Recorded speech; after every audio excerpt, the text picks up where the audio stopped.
यशवान कीर्तिमान सामर्थ्यवान वरदम पुण्यवान नीतिवान जनताचानन राजा छत्रपती शिवाजी महाराज, ज्या राजाने या स्वराज्यासाठी धर्मरक्षणासाठी तब्बल 40 दिवस मृत्यूचं तांडव सहन केलंय, ते धर्मवीर छत्रपती संभाजीराजे, ज्यांनी या देशाला फक्त संविधान दिलं नाही तर तमाम बहुजन समाजाला जगण्याचं बळ दिलं, ते भारतीय राज्यघटनेचे शिल्पकार भारतरत्न विश्वरत्न डॉक्टर बाबासाहेब आंबेडकर.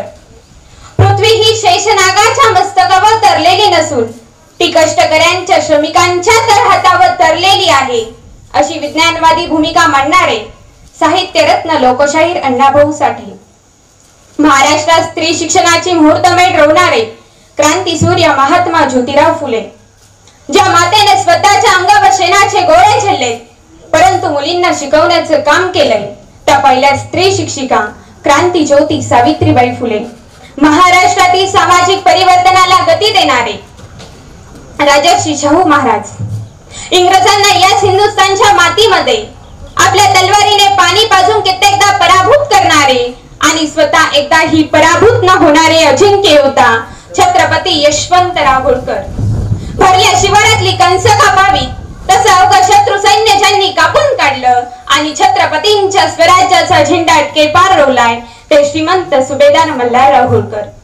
कमवा आणि शिका या सशक्त तत्वज्ञानातून ज्यांनी हजारो विद्यार्थ्यांच्या जीवनात नवा मार्ग निर्माण केलाय ते शिक्षण महर्षी कर्मवीर भाऊराव पाटील, क्रांतीवीर उमाजी नाईक, वस्ताद लहुजी साळवे, विठू माझा लेकुर बाळा, संगे गोपाळांचा मेळा असं सांगणारी या संतांची संतभूमी, त्यागमूर्ती रमाबाई आंबेडकर, ज्या मातेने या स्वराज्याला एक नाही तर 2-2 छत्रपती बहाल केले, त्या राजमाता महासाहेब जिजाऊ, जागतिक कीर्तीच्या सर्वोत्तम महिला राज्यकर्त्या राजमाता पुण्यश्लोक अहिल्यादेवी होळकर, या सर्व महामातांना आणि महापुरुषांना आपल्या सर्वांच्या टाळ्यांच्या गजरात एकदा विनम्र अभिवादन करूया. ज्या मनगटात बळ, बुद्धी आणि चातुर्य आहे तो स्वकर्तृत्वावर लोकाभिमुख राजा बनू शकतो असा संदेश देणाऱ्या आणि ज्यांच्या कार्याचा उल्लेख हा खऱ्या अर्थानं भारताच्या इतिहासात सोनेरी अक्षराने केला जातो त्या पुण्यश्लोक अहिल्यादेवी होळकर यांच्या त्रिशताब्दी जयंती साजरी करण्यासाठी आज आपण इथे उपस्थित आहोत. खरं त्याच्या मातेने स्वराज्याचे रक्षण केले आणि सुभेदार मल्हारराव होळकरांचा विचार आपल्या या देशभरात पेरण्याचं काम केले आणि केवळ महाराष्ट्राच्याच मातीत नव्हे तर अखंड हिंदुस्थानामध्ये ज्यांनी आपल्या कर्तृत्वाच्या पाऊलखुणा उमटवल्यात त्या म्हणजे पुण्यश्लोक अहिल्यादेवी होळकर. याच महाराष्ट्राच्या मातीत हे 300 वर्षांपूर्वी वादळ निर्माण झाले. असं म्हणतात ना, ज्या सृष्टीमध्ये अन्याय, अत्याचार आणि अधर्माचा मुखवटा एक होऊ लागतो त्या या सर्वांना संपवणारी एक व्यक्ती या मातीमध्ये जन्माला येते आणि तेच घडलं होतं. 31 मे 1725 च्या दिवशी जामखेड तालुक्यातील चौंडीगावच्या मुशीमध्ये आणि सीना नदीच्या कुशीमध्ये आई सुशीला देवी आणि वडील मानकोजी शिंदेंच्या पोटी एक सुशील कन्या रत्न जन्माला आलं. या कन्येचं नाव अहिल्या असं ठेवण्यात गेलं. हीच ती अहिल्याची माहेरची अहिल्या शिंदे आणि सासरची अहिल्यादेवी होळकर. मातोश्री अहिल्यादेवींचा एक बालपणीचा प्रसंग आहे, त्यातून आपल्याला त्यांच्या कर्तृत्वाची व्यक्तिमत्वाची साक्ष पटवून देतोय. असं म्हणतात ना, मुलाचे पाय पाळण्यात दिसतात त्याप्रमाणे ती 8 वर्षांची निरागस अहिल्या वाळूची शिवलिंग बनवत होती. इतक्या ते घोडा उधळला आणि त्या घोड्याच्या टापाखाली त्या चिमोडीचा खेळ उधळणार तेवढ्यात ती पोर त्या शिवलिंगावर आडवी पडली आणि तिने त्या शिवलिंगाचं रक्षण केलं. असं करण्याचं कारण त्या चिमुटीला विचारण्यात आलं. त्यावेळेस तिने उत्तर दिलंय, ही वाळू नाही, शिवलिंग आहे ते मी माझ्या हाताने घडवलंय आणि जे स्वतः घडवावे ते प्राणपणाने रक्षावे असंच थोरा मोठ्यांनी सांगितलंय. या मातोश्रींच्या एका वाक्यातून त्यांचं सारं व्यक्तिमत्व आपल्या डोळ्यासमोर उभं राहतंय. एकदा सुभेदार मल्हारराव होळकर आणि बाजीराव पेशवे पुण्याला जात असताना चौंडी येथे विश्रांतीसाठी थांबलेत. दोघेही तहानलेल्या अवस्थेत पाण्याचा शोध घेत होते. त्यावेळेस त्यांची भेट या बाल अहिल्याशी झाली. त्यांनी अहिल्याला पाणी मागितलं. त्यावर ती बाल अहिल्या म्हणते, तहानलेल्यांना पाणी पाजण्या अगोदर 2 घात जीव घालणे हा आमचा धर्म आहे. या अशा गोंडस मुलीमधलं धैर्य, चातुर्य, शौर्य मल्हाररावांनी हेरलं आणि या मुलीला आपली सून करण्यासाठी त्यांनी मानकोजी शिंदेंकडे मागणी घातली. आता सुभेदाराचं घराणं म्हटल्यावरती मानकोजी शिंदेंचाही होकार आला आणि मग अहिल्यादेवी आणि मल्हाररावांचा मुलगा खंडेराव यांचा विवाह ठरला होता. आणि या विवाहाच्या गठबंधनामुळे दोन्ही परिवारात प्रसन्नतेचं आनंदाचं वातावरण दुमदुमायला लागलं. अवकाश होता आता तो सनई चौघड्यांचा. अहिल्या आता सुभेदाराची सून होणार होती आणि तिच्या जीवनाला एक नवं वळण लागणार होतं. मग ती 9 वर्ष असणाऱ्या अहिल्याचा आणि मल्हाररावांचा एकुलता एक मुलगा खंडेराव यांचा विवाह लावून देण्यात आला. लग्नानंतर सासऱ्याचं वात्सल्य मिळालं, सासूची ममता आणि पतीचा जिव्हाळा लाभला आणि या अहिल्या राणीचं जीवन उजळून निघालं. अहिल्यादेवींच्या जीवनात सर्वात जास्त योगदान कुणाचं असेल तर ते मल्हारराव होळकरांचे. त्यावेळेच्या स्त्री शिक्षणाला अधिकार नाकारणाऱ्या, हिंदू धर्माला तडा देत अहिल्यादेवींनी सासरे मल्हाररावांकडून शिक्षण प्रशिक्षण प्राप्त केलंय. 8-9 वर्षांची अहिल्या खेळण्या बागडण्याचे दिवस आहे, परंतु ते अहिल्यादेवींमधलं तेज हुशारी मल्हाररावांनी ओळखली होती. आणि मग त्यांच्या शिक्षणासाठी त्यांनी गुरु नेमले. मग त्यांना गणित भूगोल वाचनाचं शिक्षण देण्यात आलं. दूध घटाघटा प्यावं तसं ज्ञान आत्मसात करण्याचं काम अहिल्यादेवी करत होत्या. पुढे मग त्यांना मालेराव आणि मुक्ताबाई अशी 2 अपत्य झाली. परंतु ज्यावेळेस मालेराव 9 वर्षांचा होता आणि मुक्ताबाई 6 वर्षांची होती, त्यावेळेस वयाच्या अवघ्या 29व्या वर्षी मातोश्री अहिल्यादेवींवर पती खंडेरावांच्या निधनाने वैधव्याची कुऱ्हाड कोसळली. पती खंडेराव होळकर कुंभेरीच्या रणसंग्रामात शहीद झाले. आता पतीच गेला म्हटल्यावरती त्या काळात विधवेला सती जावं लागत होतं. परंतु सासरे मल्हाररावांच्या विनंतीवरून मातोश्री अहिल्यादेवींनी सती न जाता आपल्या पतीच्या चितेच्या आगीत आपला जीव न देता आपला जीव दिला तो या प्रजेसाठी, लोक कल्याणासाठी. आणि त्यानंतर त्या खरंच प्रजेची आई झाल्यात, मातोश्री झाल्या. स्वतः मल्हारराव म्हणायचे, आम्ही तलवार गाजवतो ती सुनबाईंच्या भरवशावर, मार्तंडानेच हे रत्न आम्हाला देऊ केलंय, अशी त्यांची भावना होती. मग मल्हारराव कित्येकदा अहिल्यादेवींना रणांगणावर घेऊन जायचे. तिथेही मातोश्री अहिल्यादेवी आपलं रणकौशल्य दाखवून यशस्वी व्हायच्या. मल्हाररावांना अनेकदा राजकीय आणि युद्धविषयक कामासाठी राज्यात देशात दौरे काढावा लागायचे. आणि मग त्यावेळेस रणांगणावरून मल्हारराव जे आदेश संदेश पाठवायचे त्याचं तंतोतंत पालन करण्याचं काम मातोश्री अहिल्यादेवी पाठीमागे करत होत्या. अशा प्रकारे या पराक्रमी महापुरुषाच्या नेतृत्वाखाली, मार्गदर्शनाखाली अहिल्यादेवी राज्यकारभार सांभाळू लागल्या होत्या. परंतु 26 मे 1766 या पराक्रमी महापुरुषाचं निधन झालं आणि या दिवशी मराठी शाहीचा खऱ्या अर्थानं सिंह हरपला होता. मग सासरे मल्हाररावांच्या मृत्यूनंतर संपूर्ण राज्यकारभाराची धुरा आता अहिल्यादेवींवर येऊन पडली होती. एक संकट त्यांच्या समोर होती, पण या सर्व संकटांचा सामना करत त्या राज्यकारभार करू लागल्या. त्यावेळेस पुरुष प्रधान समाज रचना असल्यामुळे स्त्रीला दुय्यम स्थान होतं, तिला कोणतेही अधिकार नव्हते. त्यावेळेच्या महिला विविध प्रकारच्या बंधनात जखडल्या गेलेल्या होत्या. पुरुष प्रधान समाज व्यवस्थेने एका स्त्रीला, एका महिलेला देवी म्हणून पूजलं असलं, माता म्हणून गौरवलं असलं, परंतु माणूस म्हणून तिचे मानवतेचे अधिकार मात्र नाकारलेले होते. परंतु त्यावेळेस हुंडा पद्धत होती, मग मुलगी ही नकोशी वाटायची. पण अहिल्यादेवींना या हुंडा पद्धतीचा देखील इतका संताप होता की त्या म्हणायच्या, स्त्रीच्या कौतुकाची नुसती ढोंगच आहे, तिला देवी म्हणावं, देवता म्हणावं, आदिशक्ती म्हणावं आणि तिच्या गृहप्रवेशाचे पैसे घ्यावेत का? त्यामुळेच त्यांनी हुंडा देणारा, घेणारा आणि मध्यस्थ या सर्वांना दंड करण्याची तरतूद केलेली होती. आज आपण आधुनिक युगात जगतोय, तरी देखील आपल्या भारत देशात बालविवाहासारखे प्रकार घडतायत. पण आज आपण ज्या मातेचा त्रिशताब्दी जयंती महोत्सव साजरा करतोय, त्या पुण्यश्लोक अहिल्यादेवी होळकरांच्या काळात म्हणजेच 18व्या शतकात देखील 8 वर्षात भवेत कन्या, मुलगी 8 वर्षाची झाली की तिचं लग्न करून दिलं जायचं. परंतु मातोश्री अहिल्यादेवींनी हा रोटी बेटी बंदीचा कायदा आणि बालविवाहाची प्रथा मोडीत काढून आपली मुलगी मुक्ताबाई हिचा विवाह 18व्या वर्षी केलाय. हा आदर्श त्यांनी त्या काळात घालून दिलाय. आणि मुलगी मुक्ताबाईचा आंतरजातीय विवाह लावणार त्या काळातील एकमेव उदाहरण हे मातोश्री अहिल्यादेवी आहेत. ज्यावेळेस मुक्ताचं लग्न झालंय त्यावेळेस त्यांचे पती खंडेराव नव्हते, त्यांचं निधन झालेलं होतं आणि कन्यादान हे सहपती पत्नीनं करावं अशी पद्धत आहे. परंतु मातोश्रींनी मुलीचं कन्यादान हे स्वतः केलंय. यावर त्या सांगतात, मला स्त्री हे ईश्वरच केले, मला विधवाही त्यानेच केले, मी जशी आहे तशी करते.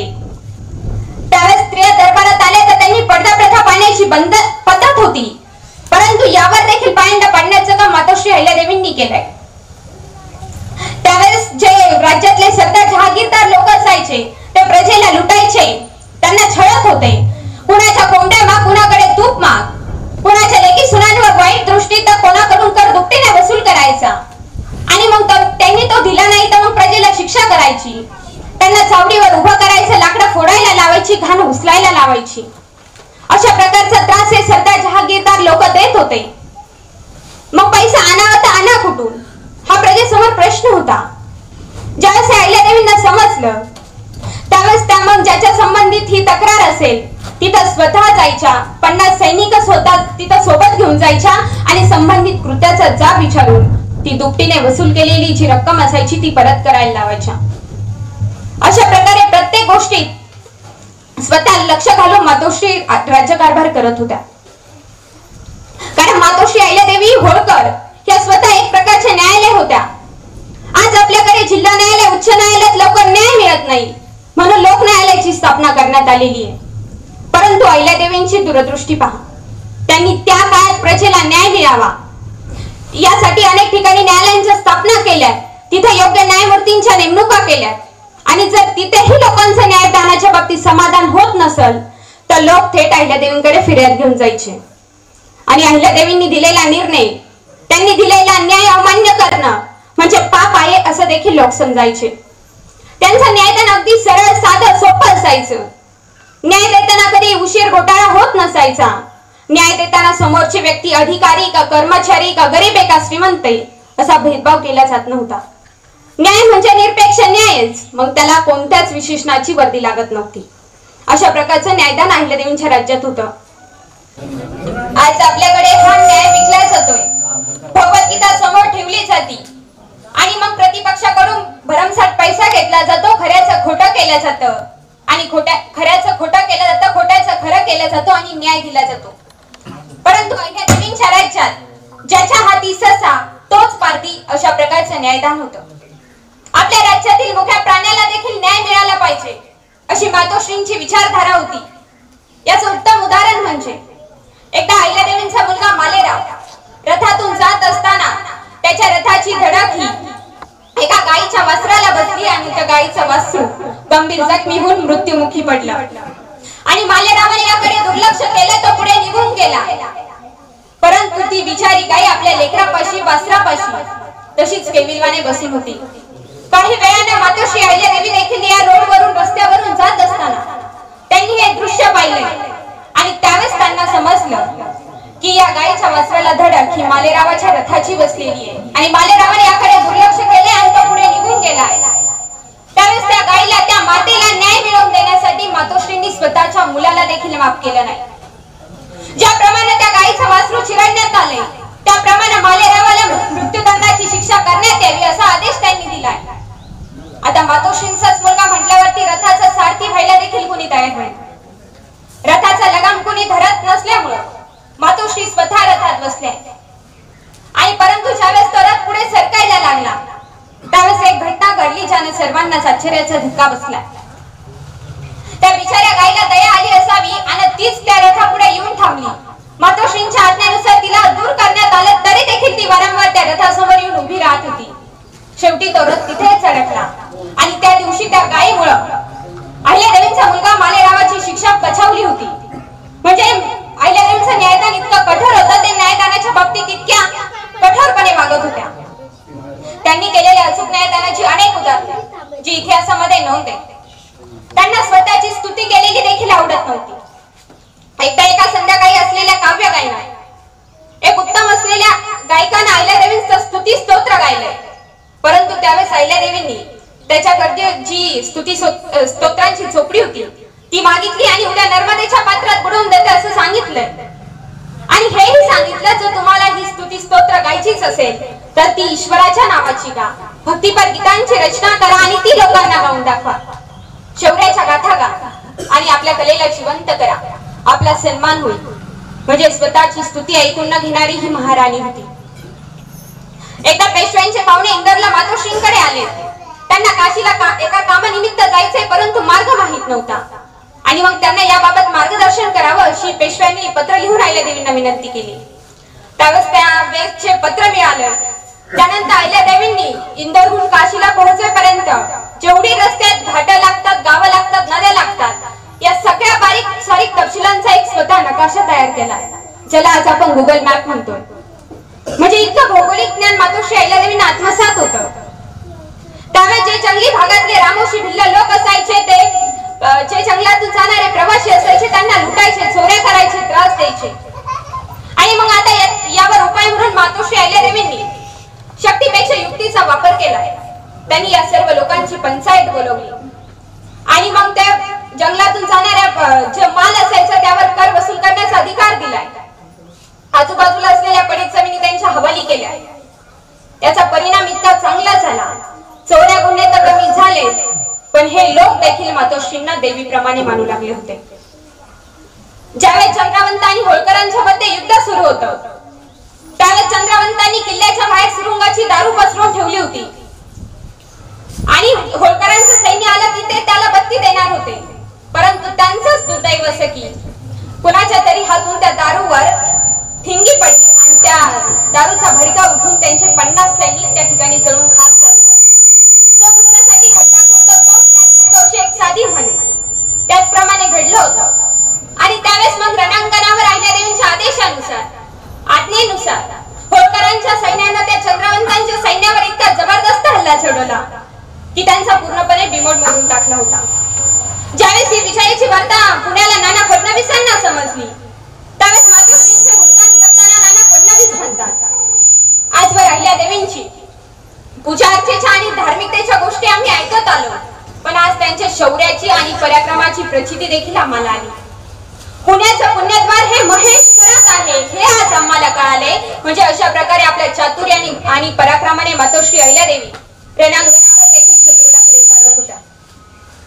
आता आपल्या राज्यातील प्रजेला वर्षभर रोजगार कसा मिळवून देता येईल याबाबत विचार करत असताना त्यांना वस्त्रोद्योग निर्मितीचा विचार त्यांच्या मनात आलाय. मग त्यांनी बंगालमधून कारागीर आणले आणि महेश्वर या ठिकाणी तो वस्त्रोद्योग उभा केला. स्थानिक लोकांना प्रशिक्षण देण्यात आलं आणि मग तो रोजगार उभा केलाय. आणि ती जी माहेश्वरी साडी आहे जी आज जगभरात प्रसिद्ध आहे, ती पहिली डिझाईन करण्याचं काम देखील मातोश्री अहिल्यादेवींनी केलंय. जीव की प्राण आहे आज ती माहेश्वरी साडी लोकांची. आणि 250 वर्षांनंतरही जर आपण कधी महेश्वर या ठिकाणी गेलो तर तो वस्त्रोद्योग उद्योग आहे तो आपल्याला अजूनही चालू दिसतोय, तो बंद पडलेला नाही. यावरून अहिल्यादेवींची दूरदृष्टी आपल्याला दिसून येते. त्यांनी अनेक विहिरी, तलाव, बारव, धर्मशाळा बांधल्यात, पाणपोळ्या सुरू केल्या, अनेक घाट, रस्ते, पूल निर्माण केले. जे भूमिहीन शेतकरी होते त्यांना शेतजमिनी दान केल्या. गोरगरिबांच्या औषधासाठी त्यांनी सुविधा उपलब्ध करून दिल्या. केवळ माणसांच्याच नाही तर पशु पक्ष्यांच्या उदरनिर्वाहाची सोय देखील मातोश्री अहिल्यादेवींनी केली. गुराढोरांना चारा उपलब्ध व्हावा, त्यांना मुक्तपणे चरता यावे यासाठी त्यांनी राखीव कुरणा ठेवली होती. त्या गुरांना पाणी पाजण्यासाठी बादली घेऊन फिरते माणसं ठेवली होती. पक्ष्यांच्या खाद्याची देखील व्यवस्था करण्यात आलेली होती. पिकांची नासाडी होऊ नये म्हणून शेतकरी पक्ष्यांना शेतातून हाकलून लावायचे. आणि मग ही वस्तुस्थिती मातोश्रींच्या लक्षात आल्यावरती त्यांनी ती उभी असलेली पिकं विकत घेऊन ती शेत त्या पक्ष्यांसाठी राखून ठेवली होती. मुंग्यांनाही नियमितपणे साखर टाकली जात होती. अशा प्रकारे जगा आणि जगू देण्याप्रमाणे मातोश्री अहिल्यादेवी आपलं कार्य करत होत्या. आज आपण जंगली प्राण्यांचं संरक्षण, अभयारण्य संरक्षण, वृक्षारोपण, प्रदूषण, बेकारी निवारण याकडे लक्ष देतो, त्यासाठी विविध उपाययोजना राबवतोय. परंतु अहिल्यादेवींनी त्या काळात याकडे कटाक्षाने लक्ष दिलेलं होतं. अहिल्यादेवींच्या वाड्यात दररोज किमान 300 लोक जेवायचे आणि अगोदर ब्राह्मणांना भोजन दिलं जायचं. त्यानंतर मातोश्री अहिल्यादेवी स्वतः भोजन करायच्या. सणाच्या दिवशी गरिबांना गोडधोड पदार्थ दिले जायचे, कपडे दिले जायचे. अहिल्यादेवींकडे आलेला एकही व्यक्ती असा नसायचा की जो मोकळ्या हाताने परत जातो. आज आपण नर्मदेची परिक्रमा करणं हे मोठं पुण्यकर्म मानतोय. मग या नर्मदा परिक्रमाच्या मार्गावर असणाऱ्या अनेक ठिकाणी अहिल्यादेवींनी लोकांच्या खाण्यापिण्याची आणि राहण्याची व्यवस्था करून ठेवलेली होती. या नर्मदा नदीचं पाणी प्रदूषित होऊ नये म्हणून दैनंदिन कामासाठी या नदीच्या प्रवाहाचं विभाजन करून एक वेगळा प्रवाह काढलेला होता. वृक्षवल्ली अम्मा सोयरे वनचरे हे 16व्या शतकात जगद्गुरु तुकोबरायांनी आम्हाला सांगितलंय. परंतु हाच तत्वगाभा पुण्यश्लोक अहिल्यादेवी होळकरांच्या जीवनाचा खऱ्या अर्थाने सारांश होता असं आपल्याला म्हणावं लागेल. अखंड हिंदुस्थानामध्ये त्यांनी कित्येक मंदिरांचा जीर्णोद्धार केलाय, तर मंदिरं बांधली. एक त्या महेश्वर येथे 60हून अधिक देवालय त्यांनी बांधलेली आहे. मग त्यांनी यासाठी जो पैसा वापरलाय तो सरकारी तिजोरीतून किंवा कराच्या पैशातून वापरलेला नाही, तर त्यांनी स्वतःच्या खाजगी संपत्तीतून यासाठी पैसा वापरला. त्यांचा नियमच होता की मी जर सरकारी तिजोरीतून एक पै जरी वापरला असेल तर मी 5 पट परत देईन. आज आपण भारताच्या कोणत्याही कानाकोपऱ्यात गेलो तरी मातोश्री अहिल्यादेवींनी केलेलं कार्य आपल्याला कोणत्या ना कोणत्या रूपाने दिसून येतं. मग ते उत्तरेत काशीला जा अथवा दक्षिणेतील रामेश्वरमला, या मंदिरात आपल्याला मराठी पुजारी मुखास आढळतात. याचं मुख्य कारण म्हणजे या मंदिरांच्या जीर्णोद्धाराचं काम मातोश्री पुण्यश्लोक अहिल्यादेवी होळकरांनी केलंय. आज आपल्याला अशी अनेक ठिकाणं सांगता येतील जिथं आजही आपल्याला मातोश्री अहिल्यादेवींनी केलेलं कार्य दिसून येतंय. मग ती अकोले तालुक्यातील पाशेरे असेल, विरगाव असेल, औरंगापूर असेल, आलमपूर, अंबागाव, अमरकंटक, आनंद कानन, अयोध्या, अमलेश्वर, मध्य प्रदेश मधील इंदोर, उज्जैन, अहिल्यानगर जिल्ह्यातील ओझर, ओंकारेश्वर, ममलेश्वर, कर्मनाशिनी नदी, काशी, केदारनाथ, कोल्हापूर, मुंबई, कुरुक्षेत्र, हरियाणा, गंगोत्री, बिहार मधील गया, गोकर्ण, कृष्णेश्वर, चांदवड, वाफेगाव, चित्रकूट, चिखलदरा, चौंडी, ओडिशा मधील जगन्नाथपुरी, जळगाव, जामघाट, जेजुरी, टेहरी, तेराना, त्र्यंबकेश्वर, गुजरात मधील द्वारका, श्री नागनाथ, नाथद्वार, नाशिक मधील निमगाव, पंचवटी, नाशिक, उत्तर प्रदेश मधील नैमिषारण्य, मध्य प्रदेश मधील नैंबाद, पंचवटी, नाशिक, पंढरपूर, इंदापूर येथील पिटकेश्वर, पिंपलास, पुणे, कुंदांबे, पुष्कर, उत्तर प्रदेश मधील प्रयाग, बद्रीनाथ, बीड, बिठूर, बऱ्हाणपूर, कर्नाटकातील बेल्लूर, भरतपूर, भानपुरा, भीमाशंकर, भुसावळ, महेश्वर, मंडलेश्वर, मनसा, अहिल्यानगर जिल्ह्यातील विरी, रावे, रामेश्वर, रामपुरा, वाघगाव, श्री विघ्नेश्वर, वृंदावन, मथुरा, वेरूळ, श्री वैजनाथ, परळी, श्री शंभू महादेव पर्वत, शिंगणापूर, श्रीशैल, मल्लिकार्जुन, संगमनेर, सप्तशृंगी, संभाळ, सैढाणा, मिरज, साखरगाव, सिंहपूर, सुलतानपूर, सुलपेश्वर, गुजरात मधील सौराष्ट्र, हरिद्वार, हंडिया, ऋषिकेश, मुक्ताईनगर, नंदुरबार, संगमनेर तालुक्यातील समरापूर, अशा कित्येक ठिकाणी अहिल्यादेवींनी केलेलं कार्य आजही आपल्याला दिसून येते. त्यामुळे जिथं जिथं तीर्थक्षेत्र आहे, पुण्यक्षेत्र आहे, जिथं तिथं अहिल्यादेवींची कीर्ती असा संबंध आपल्याला प्रस्थापित झालेला दिसतो. त्यांचा दानधर्म इतका प्रचंड आहे की आजवर भारतात तसा दानधर्म देखील कुणीही केलेला नाही. आपल्या राज्याखेरीज दुसऱ्या राज्यात देखील प्रचंड वास्तू उभारणाऱ्या त्या एकमेव व्यक्ती आहेत. कर्मण्यवाधिकार वस्ते मा फलेषु कदाचन कर्मफल हेतुर्भूमाते संगोस्त्व कर्मणी, याप्रमाणे कोणत्याही कर्मफळाची अपेक्षा न ठेवता मातोश्री अहिल्यादेवी आपलं कार्य करत होत्या. आज आपण म्हणतो तपांती राज्य आणि राज्यांती नरक. काहींना जन्मता मोठेपणा मिळतो, काहींवर तो लादला जातो, तर काही स्वकर्तृत्वाने मोठे होत असतात. मल्हाररावांची सून झालेल्या अहिल्यादेवींना मोठेपणा मिळाला होता, परंतु त्यांनी तो आपल्या स्वकर्तृत्वाने आणि व्यापारी धोरणाने टिकवून ठेवला होता. कारण आतापर्यंत सर्वात जास्त कौटुंबिक संकट जर कोणत्या राज्यकर्त्यावर आले असतील तर ते पुण्यश्लोक अहिल्यादेवी होळकरांवर. पती खंडेरावांचं निधन झाले, त्यांच्या बरोबर 9 सौती सती गेल्या. पुढे सासू गौतमाबाई आणि सासरे मल्हाररावांचं निधन. मल्हाररावांसोबत त्यांच्या 2 बायका सती गेल्या. पुत्र मालेराव अवघ्या 22व्या वर्षी मृत्यू पडलाय आणि त्याच्या बरोबर देखील 2 बायका सती गेल्या. मुलगी मुक्ताबाई हिचा मुलगा नथू हा ही क्षयरोगाला बळी पडला आणि त्यामुळे त्या लहानग्या नातसुनांना सती जाणं, त्यांचं बघणं त्यांच्या दुर्दैवात होतं. जेव्हा यशवंतराव फणसे कॉलेराचा बळी ठरले आणि मुलगी मुक्ता ही देखील तिच्या 2 सौतींसह सती गेली. अशा सर्व अपतिष्टांची शृंखला काळाने घेरावून नेली, तरीही निराधार माऊली खचली नाही. आता राज्याचा राज्यकारभार करायला घरात कोणी कर्ता पुरुष उरलेला नव्हता आणि या संधीचा फायदा घेत राघोबा पेशवे 50,000 सैन्याची फौज घेऊन होळकरांच्या राज्यावर चालून आला. पण अहिल्यादेवींची दूरदृष्टी पहा. त्यांनी अगोदरच आपल्या राज्यातील महिलांना शस्त्रास्त्र चालवण्याचं प्रशिक्षण दिलंय, लढाईचं प्रशिक्षण दिलंय आणि महिलांची एक स्वतंत्र फौज निर्माण केली. अखंड हिंदुस्थानामध्ये महिलांची स्वतंत्र फौज निर्माण करणारी पहिली महाराणी म्हणजे पुण्यश्लोक अहिल्यादेवी होळकर आहे.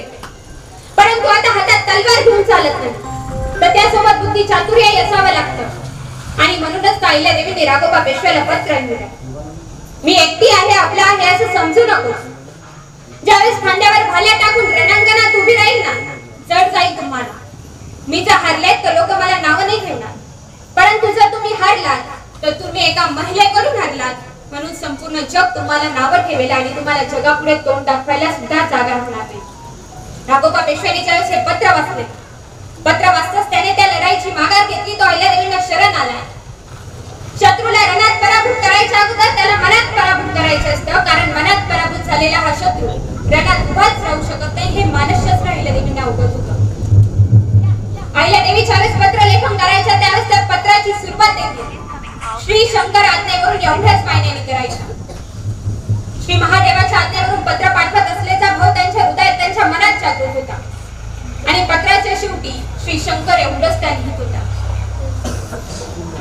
आणि आपण जर मातोश्रींचा हा सर्व इतिहास पाहिला, त्यांचं जर कार्य पाहिलं, तर आपल्याला असं लक्षात येतंय की त्यांच्या अंगी इतके सद्गुण बहरास आले होते की हा जो काही ईश्वराने केलेला चमत्कारच आपल्याला दिसून येतो.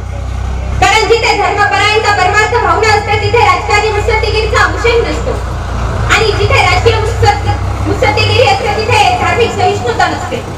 परंतु मातोश्रींच्या अंगी हे सर्व सद्गुण होते. देवत्व बहाल केल्यानंतर देव किंवा देवी ही उपाधी दिल्यानंतर कर्तृत्वाला सलाम आम्ही करतो. मात्र ज्यांच्या कर्तृत्वाला सलाम करून देवी ही उपाधी द्यावी लागली त्या म्हणजे पुण्यश्लोक अहिल्यादेवी होळकर. बांधवांना, आपल्या मराठी इतिहासातील ज्या कर्तबगार स्त्री आहेत त्या फक्त कीर्तिमान नाही तर स्फूर्तिदात्या देखील आहेत. काहींनी थोर पुरुषांना जन्म दिला तर काहींनी त्यांच्या कर्तृत्वाला खतपाणी घातलंय, काहींनी तलवार गाजवली तर काहींनी उत्तम राजकारण केलंय. यात प्रामुख्याने ज्येष्ठत्वाचा मान हा जिजाऊंना दिला जातो. कारण छत्रपती शिवरायांना हिंदवी स्वराज्याच्या आड येणाऱ्या शत्रूंशी लढण्याचे जे बळ मिळाले ते जिजाऊंच्या निडरपणे जगण्याच्या संस्कारात. पराक्रमाचा हार हा लक्ष्मीबाईंना दिला जातो, तर धर्म राजकारणाची जी मानाची मौल्यवान शान आहे ती पुण्यश्लोक अहिल्यादेवी होळकरांना दिली जाते. अहिल्यादेवींच्या राजकारणाचं वैशिष्ट्य होतं धर्माशिवाय राजकारण नव्हतं. परंतु आज दुर्दैव असं आहे, आज आम्हाला पुराणामध्ये ती गौतम ऋषींची पत्नी असणारी अहिल्या आज आमच्या घराघरात पोहोचली. परंतु ज्या मातेनं या मातीमध्ये आदर्श राज्यकारभार केलाय ती अहिल्या मात्र अजूनही आम्हाला समजू शकलेली नाही. त्या पुराणातल्या अहिल्याला ऋषीने शाप दिला, तिचा दगड झाला आणि मग प्रभू श्रीरामांच्या पदस्पर्शाने तिचा उद्धार झाला की नाही हे तुम्हालाही माहिती नाही, मलाही माहिती नाही. परंतु पुण्यश्लोक अहिल्यादेवी होळकरांच्या पदस्पर्शाने रामासहित सगळ्या देवांचा उद्धार झाला हे आपल्या समोर आहे. ज्याप्रमाणे छत्रपती शिवाजीराजे हे पुरुषांमधले सर्वोत्कृष्ट राज्य करते, त्याचप्रमाणे पुण्यश्लोक अहिल्यादेवी होळकर या महिलांमधल्या सर्वोत्तम राज्य करतात. या एकट्या स्त्रीने, एका मातेनं कितीही भूमिका साकारल्या, कितीही या मातेला आपण उपमा दिल्या तरी देखील शब्द तोकडे पडतात. अशा या मातेला आज जयंती निमित्त त्यांच्या कार्याला विनम्र अभिवादन करून इथेच मी आपली रजा घेते. धन्यवाद. जय हिंद, जय भारत.